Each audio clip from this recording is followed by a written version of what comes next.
अगर बागेश्वर बाबा हिंदू मुसलमान भाई को लड़वाने के लिए आ रहे हैं तो मैं उनका विरोध करूंगा। उनको एयरपोर्ट पर घेराव मैं करने का काम करूंगा अगर बागेश्वर बाबा आएंगे। तो इस वक्त की बहुत बड़ी खबर निकल कर आ रही है दोस्तों बिहार से, जहां पर बागेश्वर धाम बाबा जो है कि पटना पहुंच चुके हैं धीरेन्द्र कृष्णा शास्त्री। लेकिन उनको पहुंचने से पहले तेज प्रताप यादव ने उनको धमकी भरा जवाब दिया है। तेज प्रताप का कहना है कि उनको एयरपोर्ट पर ही रोक दिया जाएगा, उन्हें नहीं आने दिया जाएगा बिहार के अंदर। एयरपोर्ट से उन्हें वापस जाना होगा। कहीं न कहीं दोस्तों खबर आ रही है कि इतने घमासान युद्ध के बीच जो है कि बाबा धीरेन्द्र कृष्णा शास्त्री जो है कि 8 बजे ही एयरपोर्ट पर पहुंच चुके हैं। अब देखना ये होगा कि इसमें जीत किसकी होती है, तेज प्रताप यादव का या फिर धीरेन्द्र कृष्णा शास्त्री का।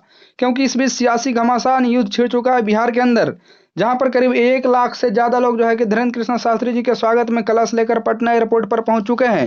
वहीं कुछ आरजेडी के नेताओं ने खुला चैलेंज किया है कि उन्हें एयरपोर्ट से बाहर करके ही रहेंगे, उनको कथा करने नहीं दिया जाएगा बिहार के अंदर। अब बिहार की जनता ही बता पाएगी कि आखिर कथा होगा या नहीं, क्योंकि उनके पंडाल बनाने में 50 लाख रुपए से ज्यादा खर्च आया है, जो कि टोटल जो है कि पटना के लोगों ने और बिहार के लोगों ने दान में दिया है। धीरेन्द्र कृष्णा शास्त्री जी के स्वागत में लाखों लोगों ने जो है कि दिल खोल कर दान किया है। अब देखना यह होगा कि इस लड़ाई में जीत किसकी होती है, लालू परिवार का या फिर आम पब्लिक का या फिर लाखों लोगों का, जिसने की जो है कि दान दिया है लाखों रुपए और कथा करवाना चाहती है। दोस्तों आप इस पूरे मामले पे क्या कहना चाहते हैं? क्या धीरेन्द्र कृष्णा शास्त्री जी का कथा होना चाहिए पटना के अंदर या नहीं?